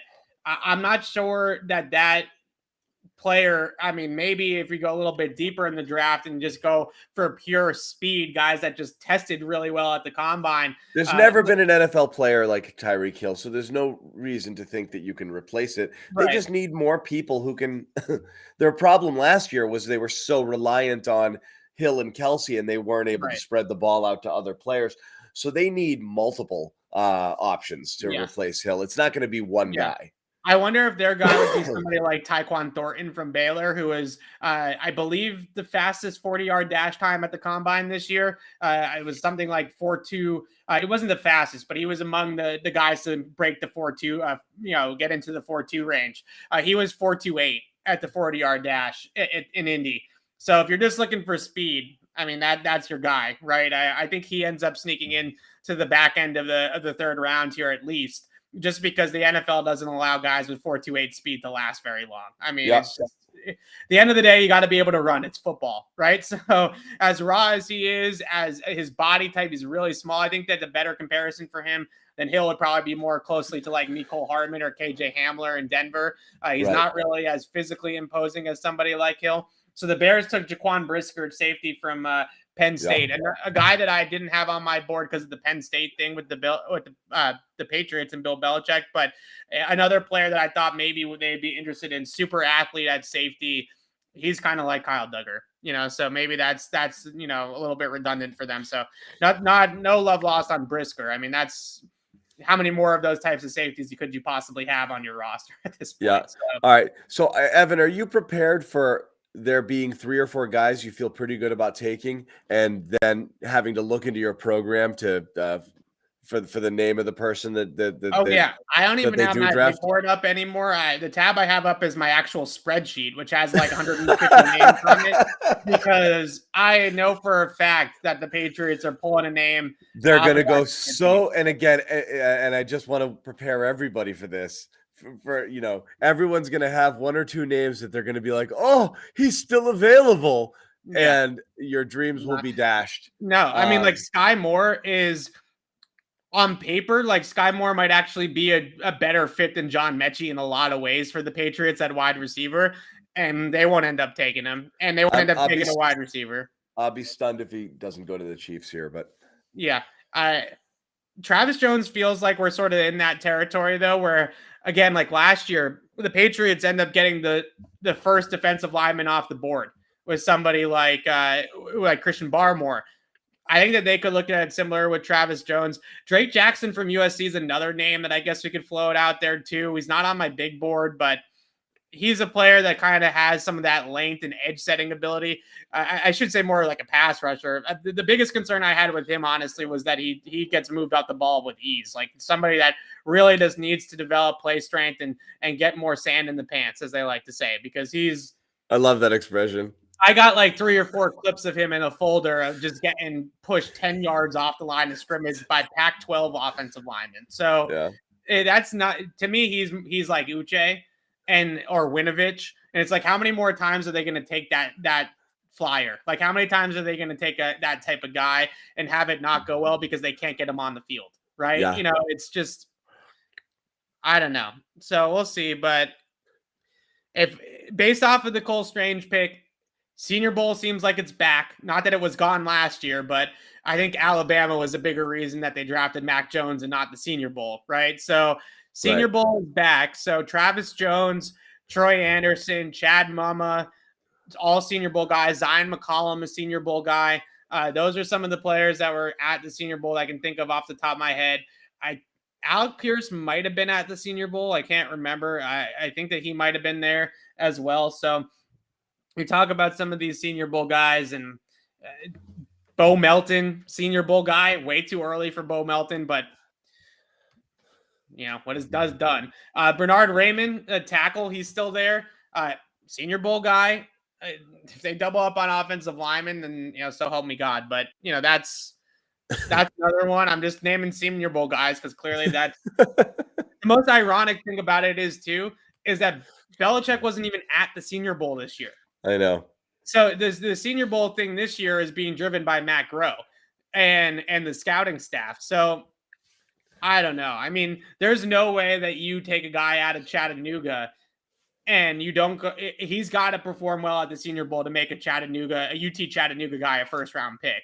So I know D tackle can make sense in a lot of ways, but again, it's just, you enter the draft with this feeling that like, we got to catch up to these teams in this track meet, Right. And if you take a nose tackle and a guard. Okay, so here's the sell. Okay. I'm going to give you the sell because I do think that this has a trickle down effect on where you're going with that point. If you have a better defensive line, then you can play the smaller, more athletic guys behind it. I get that because I talked about this yesterday with Nakobe Dean and the Georgia D line, which I do think is actually playing a factor here. The fact that he was playing behind Jordan Davis, Trayvon Walker, and Jalen Carter, I think is mattering to teams right now because they're saying the guy was never touched. It's like almost like he just got to run around and make plays, right? Right. So if you're gonna have Duggar, Phillips, Peppers, and you're maybe can this guy shed a block? Can this guy exactly? Right. I get it. I know the thinking behind it, and that's what they want to play. They want to be fast back there, right. And so you do need some big thumpers. Again, these are needs. You absolutely need these things, but are they the biggest needs? I don't know. So Alontae Taylor from Tennessee, the next corner, has been off the board here to the Saints. I really liked Alontae Taylor's tape. I was actually surprised that the league in general wasn't higher on him. He's a really good athletic tester, good size. He ran a 4.36 at 200 pounds. So the guy can move at a good size, good arm length, can play bump and run coverage, press man. I really like his tape. I think that, New Orleans is really good at this. Like the Saints are a really good drafting team every single year. They got Olave last night. They get Alontae Taylor here today, which I think is kind of a sneaky, really good pick. But I mentioned the corner run. At this point, like you're in a way in a wide receiver you're getting down the board there as well. But I think you're also getting down the board pretty far with corners. Alontae Taylor, who I like, I'm not trying to hate on the player, was CB13 on my board. So you're getting into that range of like, now we're in the double digits of where these players are ranked, except at one position, and that is linebacker. Linebacker, there's still some top 5 guys like Chad Mumma, Christian Harris. Those guys I had as top 5 players at the position. So they might really see the value there. Yep. Yeah. Again, from a value perspective, I understand Travis Jones making perfect sense here. Yep. It's such a Bill pick. And it is a Bill pick, and it would make sense. But again, they're going to take a guy that Evan has somewhere at about 137 on his spreadsheet. Yep, and then I'll get told about how wrong I am, and it's my fault that my board is wrong. And you got to go cover another team if you want to be right, Evan. Yeah, right. So there we go. But it's interesting. We're getting to the point of this draft now, and we've talked. Are you surprised they didn't move up? I'm not that surprised because I think in some ways we're at the point where this is flavors, right? Like this is literally Baskin Robbins. It's like you're walking in and it's like, do you want Rocky Road or do you want gold medal ribbon? Like which one's your thing? Because this draft is, I don't think there's any consensus, and everybody from everything that I've been told and talked to and all the people I've talked to around the league from like literally like 11 to 100, the board was just all 32 teams' boards look differently from that point on. There was no consensus. There was no even guys that, Cole Strange, right? You have complete different clusters of players, even. It was some of these NFL teams. So the Patriots have their eye on a guy at 54, I think, at this point. Maybe they'd still, package one of their 5th round pick because they hate the 5th round. So you might as well move up 3 spots for the 5th round pick if you absolutely have to. But there's some good talent, Sky Moore, George Pickens, Dean, Travis Jones. I mean, these guys are just waiting to get drafted at this point. And all those players have top 50 value and have real good cases to be higher draft picks than they're going to end up being. So it's going to be interesting. I think the name that they pick at 54, in a lot of ways, I think people could feel better about, well, if we had just flipped the draft. Oh, I hate that rationale. I hate it. I feel like that. I feel like that's going to be. I'm not going to sell it like that. I'm not saying that that's. I hate it. Well, if we just took. I'm telling you, they're going to take a guy at 54 who everybody's going to be like, oh, well, if they taken the Kobe Dean at 29 and they took Cole Strange at 54, then we wouldn't be bashing their draft, right? Wait, trade. Patriots are on the clock. There we go. So the Patriots, according to Tom Pelissaro here, Patriots are on the clock. Hey, look, what Travis did I say? Jones. That's my prediction. What's that? Travis Jones. That's my prediction. Okay. Receiver. Hold tight. Yeah, I thought for a second there you knew something, like you saw something on Twitter that they. No, I didn't mean to get you excited. I didn't mean to get you excited. So the Patriots made a trade. I just want to confirm because all I've seen. Yep, yeah, no, Mike Reese has it too. It's there. Okay, just double checking because we did get burned just looking at one thing yesterday. So the Patriots are on the clock right now. Patriots are on the clock with pick number. Is it 50? They're picked. So they traded into the Chiefs slot, huh? Yeah. So this could be the second time they've traded with Kansas City. This could be corner because Kansas City took their corner in the first round, right? They got Trent McDuffie in the first round. So we could be talking corner here. I think that's a good possibility. I don't think Kansas City would have let them slide in and take their receiver. No, I think that Kansas City this might be corner. It's either corner or it's Travis Jones. That's where I'm leaning. But Kansas City already has their receiver. So already has their corner. 54 and 158. This is exactly what 158. Right. That's all it took here. Yeah, they don't like the fifth round. So why not? Right? Out. But that's it. You've still got 2/3 and 2/4, and they've moved up to 50 here. This is the most exciting moment of our 2 days, Evan. Matt Ariza. Shut up. I'm not kidding.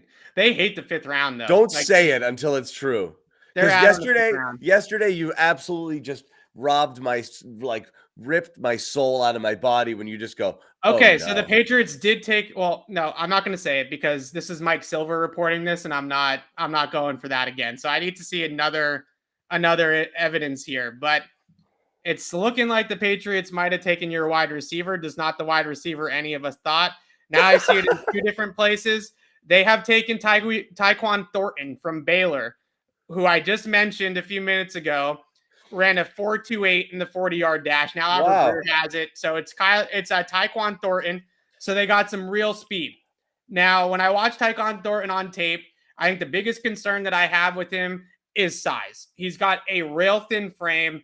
I think he's 170 soaking wet, right? I mean, he's a really small receiver, but he can get up the field and he can absolutely fly. And you definitely do see some elements of route running that you're really going to like. So he had really good production at Baylor. He's really, really fast.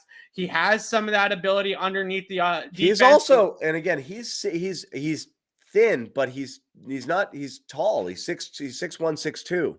Yeah, he is tall, but he's rail thin, and he had problems in the tape that I watched of him. He had problems getting off press coverage. He was somebody that struggled with the physical coverage, struggled with jams, struggled with corners getting up on him. But the one thing that you definitely see with him is when he pushes vertical, that speed is legitimate, and it's really difficult for teams to stay over the top of it. So when he sees off coverage, he eats up that cushion. You get corners on their horses, right? Corners are coming out of their stance, and they're getting up the field, and he does have that ability to break off a slant, to stop down on a hitch route, and create some underneath separation with that vertical push. Really, really fast receiver, though. The Patriots, we wanted speed on offense for a long time. 4.28 doesn't get much faster than that in the NFL draft. The one thing that I would also kind of trickling this forward, I don't know what this means necessarily for Nelson Agholor. Obviously only has one more year on his contract. Maybe they feel like Taekwon Thornton ideally has a year to sit there and behind Nelson Agholor. But Taekwon Thornton to me is a field stretcher, right? Like you're not thinking about him as somebody that's going to win in any other way besides down the field and with that vertical element to his game. There's one other thing that I'll mention. I know I'm almost reluctant to mention it. He does actually block really well. For a receiver of his size, there's legitimate blocking tape of him that he's blocking guys like into the sideline and out the club, right? So he's got some things to be excited about. I mean, it's not John Mechie. I would have preferred Sky Moore personally. I think it's, again, I'm not gonna crap all over them for reaching, because their board is just pretty clearly a different board than everybody else is using, right? So whatever it's it's gonna be in terms of that. I had guys much higher on him: Sky Moore, Alec Pierce, Khalil Shakur. These are all players that I thought were going to go way higher than somebody like Taekwon Thornton, but they're taking a chance on the speed, right? They want the speed in the building, and they certainly got it here. Also, considered, just in terms of profile, small-ish hands. He is the fastest in the draft. His 10 yards. Oh, John, I think we lost you. Yeah. Yeah, I think we lost John. He's gonna pop in and then pop back out. But yeah, here we go. You guys wanted speed. I guess that's the positive spin I can definitely give on this. Definitely wanted speed, and you got speed.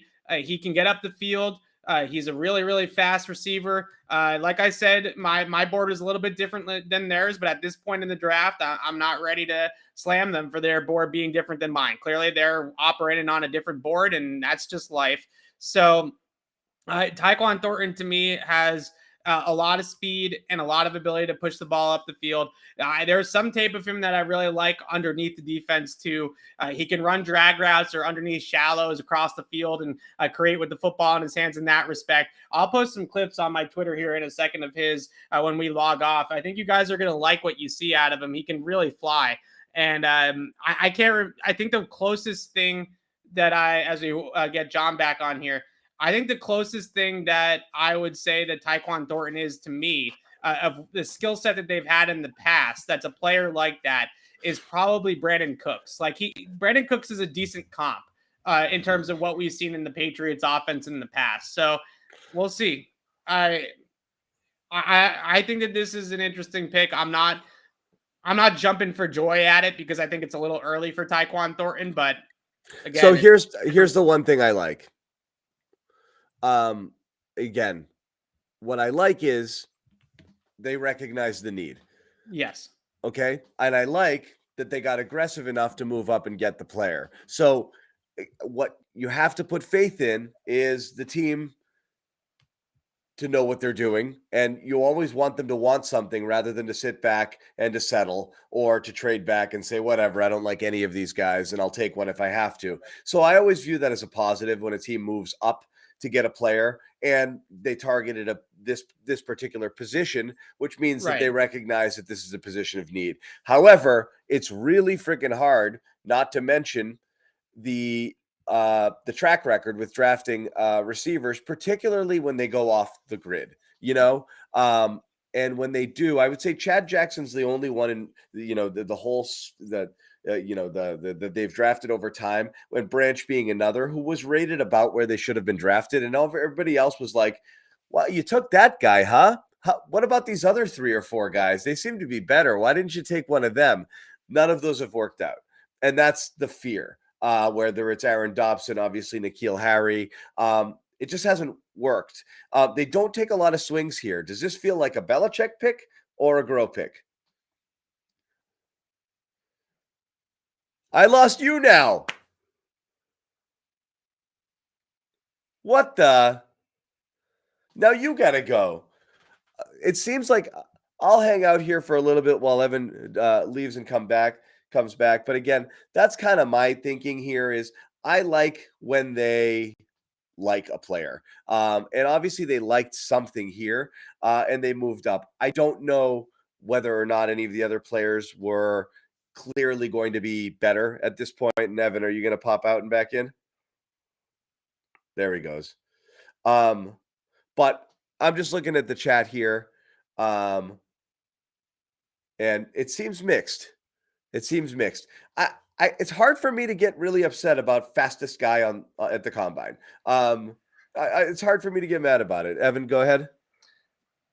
I'm conflicted about this one because, look, I came on here last night. It took Cole Strange probably a round too early for my liking. This is probably 2 rounds earlier than I thought Thornton was going to go. And last night, I definitely lost it about the offensive lineman. I'm not going to lie. And at this point, I am just come to terms with the fact that their board is different than everybody else's drastically this year. They're on their own this year. They're doing their own thing. What I will say about Thornton and what I did like, my biggest concern, like I said, was play strength and size in terms of his frame, but his general route running ability wasn't terrible. Like, he definitely can run routes a little bit better than I thought he would. It's early, and I'm just not. I don't have it in me to protect a guy early. I've lost my will to fight. Whatever. Like, this is their board. This is their draft. We got a player that has WR next to his name, so we can relish in that.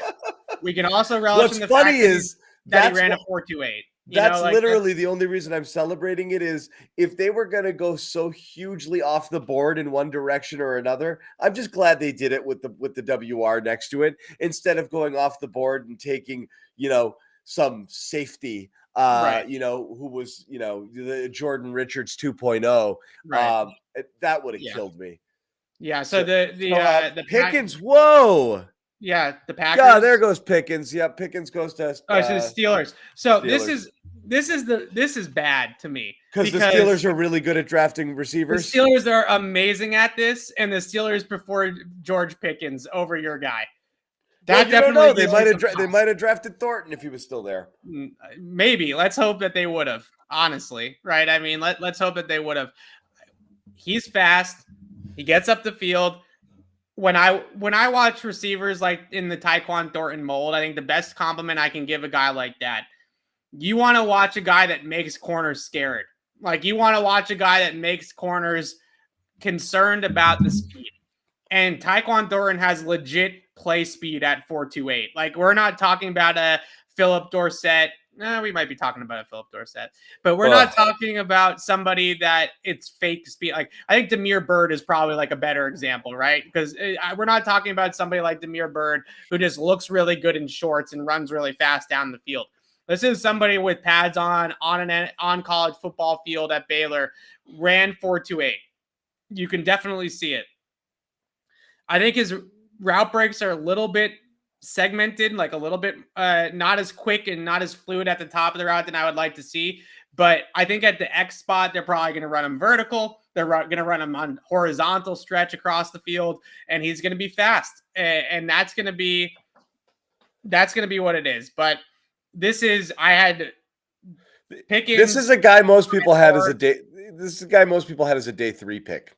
Yeah, no doubt about it. Like, we talk about like consensus boards and where the like consensus probably was on. I think I saw PFF had him like in the 190s. Yeah. This guy moved up the board for anybody and everybody because of his 40. Like, it's as simple as that. He ran well in the 40 and he moved up the board and came into that top. Like I said earlier, when we were talking about him, you don't last long in the NFL draft when you run 4.28, right? Like, you just don't. So if you run 4.28, you're going to come off the board in the top 100 in my mind. So I think he's a top 100 guy. It's a draft that everybody is doing whatever they want anyways, right? Like, it's a complete draft, pick your flavor draft. So they pick their flavor. I'm not totally out on the pick, but I don't know. I don't know. I can't explain Taekwon Thornton any more than I have. He's fast. He's really, really fast. You see the speed everywhere, whether it's on verticals, whether it's horizontally stretching the defense. He took a ball, for example, he ran a short, shallow drag route, a little crosser, and he took it 90 yards to the house, right? I mean, that's like the sort of guy that we're talking about. So, all right. I mean, here we go. There's a receiver a few years ago from Auburn. I can't remember his name. It reminds me of him. When you run sub 4.3, you don't last. Now this is early to me though, and I don't even care about the. And then more goes to KC. Yeah. So 2 teams that are really good at drafting receivers took Pickens and Moore after you took Thornton. Could this be your AJ Brown and Metcalf scenarios? We'll see. It's definitely scary. I mean, right now, like it's super hard to think of Taekwon Thornton as anybody else besides Philip Dorsett. Like that's like the guy that's standing out in my head right now when I think about the player, which is not great. Like he's bigger than Philip Dorsett in terms of height, but in terms of weight, he's not. And I think you look at it too. The biggest concern that I would also have is I think that they ideally think that Taekwon Thornton's Brandon Cooks. Like I think that that's kind of their hope here is that has that Brandon Cooks level impact for them. But I don't know. It's a weird pick. It's another weird pick. What can I say? It's a weird pick. If the Patriots hadn't drafted a wide receiver tonight and I was going to write a preview for day 3, I would have had Taekwon Thornton in my preview on day 3. Right. It's that simple. But at this point, Sky Moore, Pickens, Alec Pierce from Cincinnati, Shakur. I would have much rather Khalil Shakur from Boise State. Much more polished, much more refined. This is odd to me because the Patriots are not typically the team that sits there and says, "Oh, we're going to take the guy that ran the 4.28 just because he's fast," right? Like it's just not. That's not usually their MO. Like they usually have a more complete evaluation of a player than, oh, this guy was on the Baylor track team, so we're going to draft him because he ran a 4.28, right? It's a weird one, man. It's it's pretty weird. So again, third round player in the first round, day 3 player in the second round. That's what you got. You got 2 4th round picks. Coming up, anything else you want to say before we put a bow on this portion of the draft? And again, I know there's a lot of you in here hanging out, and let's spend a little more time on this pick before we go because we have a large audience. But everybody here now, I just want to tell you, we're going to pop back on in the 3rd round well before the Patriots are going to pick and do a nice little lead up to their picks there. First one is, what is it again? 121 and 127? Right. We'll pop up somewhere. What did I say? Their 3rd round picks are 85 and 90. 85 and 90. So I'm sorry. I did the 4th round picks, 85 and 94. We'll pop up at around 75 and we'll take you all the way through there with that. But final thoughts here on this one before we wrap it. I'm just really surprised that Taekwon Thornton was their guy. The concern that I have with this pick, and I honestly, the only sell on this pick that I have is that he's wicked fast. The guy's 4.28, and he does have some really good tape, and he had really good production at Baylor. The concern that I have with it is it's another guy to me who's not a technician. Like I don't watch him as a route runner and think to myself, "Oh wow, this guy runs great routes. Like this guy understands leverage and he understands sight adjustments and he understands all those types of things, right?" And I'm not like harping on the fact that Taekwon Thornton they took him early. Like I don't really care about that. I'm more concerned about the player itself at this point, and I'm just not 100% sure that Thornton has the skill set to survive in the Patriots offense. I just don't know if he has the route running ability. I don't know if he has the polish, and that's what I wanted to see them do. I wanted to see them do somebody like that really had that type of polish. And that's why I really like Sky Moore so much. But look, we'll wait and see. There's enough there with Taekwon Thornton that there's enough there that I can say, okay, well, we'll see what happens with the pick. Not the guy I would have taken, but sure, we'll see. It's again, happens. And are we to believe this is one of those players that all media had wrong, and in fact, he was a good bit higher. And if the Patriots didn't take him here, this is again what we don't know. Are we to believe that if the Patriots don't take him here, some other team will soon in the next few picks? He wouldn't be around in that third round. I don't know, because there are players like that everybody's wrong on. Right. Or is this another case of the Patriots could have waited a round or a day to take a player, in which case we're talking about asset management, which was the issue again with yesterday's pick of the And player then Alec Pierce went to 53. So the 53. wide receiver run was happening. I'm already The seeing Patriots jumped out ahead of the wide receiver run and took a guy nobody was going to take. So again, I already see some of the reports of Taekwon Thornton was going to go, right. I already see those out there. So again, Yeah. I don't believe it because Bill does this a lot. And it's just what he does. As you said, he's got a totally different evaluation and a totally different board than everybody else, and he doesn't care at all where ESPN had this guy ranked. Right. Doug Kyed, formerly Ness and now PFF, has already reported that he knows of teams that had Taekwon Thornton as their number one receiver on the board. So if that's the case, then and again, this is what is difficult, and it's why it's hard to judge here, is if this is the case and the Patriots were smart and jumped out ahead of teams and got somebody that was coveted at this position. Yeah. Great. Obviously, KC wasn't one of those teams, because they wouldn't have given up that pick and taken a different receiver later. So that's not one of them for sure. They obviously had their guy, Sky Moore. Did they end up with Moore? Kansas City, I think so. Yeah. Yeah. Ranked higher. But again, it just comes down to asset management. Is if somebody if you use your first round pick to draft a third rounder and you use your second round pick to draft a fourth rounder, if somebody offered the Patriots before the trade a second and a fourth for their first and second, would they take it? Of course not. So if you're going to say no to that trade, then you shouldn't draft players who have that kind of draft grade. You should wait to draft them in those rounds. That's what asset management is. So again, it's hard to say here. And as you said, there's some reporting right now that Thornton was maybe a little bit more coveted than we realized, and was that speed that was going to knock him up into this tier of receivers. And maybe he would have gone in this kind of pool. Then it's a question of, did they pick the right guy? Historically, they haven't. We'll see whether they have in this case. People were asking again, what happens if they make a trade? Patriots make a trade, we will hop up immediately, guys. Immediately, we promise. As soon as they jump on the clock. Again, Evan, remind me, first pick is 85 now. 85. Okay, it's 55 now. Expect us back here at around 75. It's going to be a new link. Check it out. It's on our YouTube channel. Subscribe if you haven't already, and if you want, just to be sure, turn on your notifications. You'll be notified when we go live.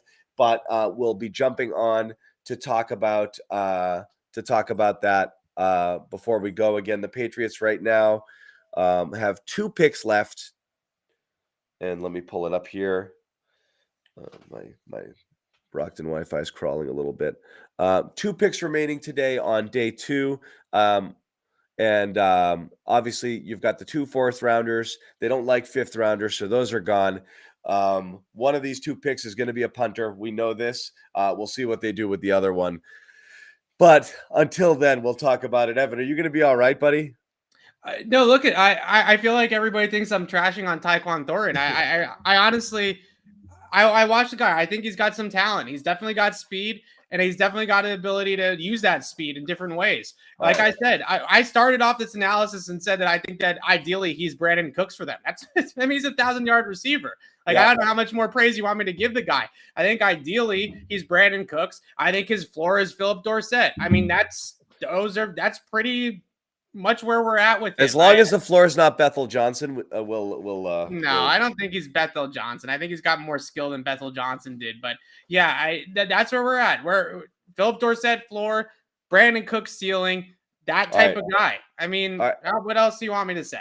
There we go. That's fine. Again, thank you everybody again for hanging with us and watching. We've been on for almost 2 hours here. We were only going to come on for 20, 30 minutes, and then we kind of got rolling. Yep. Made it all the way through the Patriots pick. They trade up from 54 to 50. They have 2 picks remaining, 85 and 94. And again, it's very possible they could trade up again. So just stay nimble here. If they do, they want to trade into up earlier into this third round, they could definitely use one of those fourth rounders to do that if they want. And we'll hop up as soon as they do, and we'll analyze that pick and take you through the rest of the third round and through the Patriots pick. So again, give us a follow here, Patriots Press Pass on our YouTube channel. And of course, if you want to follow us here on Twitter, John_Zannis or EZ Lazar or Patriots CLNS on Twitter. We'll put out a notification when we're about to go live again, and you can kind of follow it there, and we'll send out a link with that as well. So again, everybody, thanks for hanging. We'll see you guys very shortly for the third round.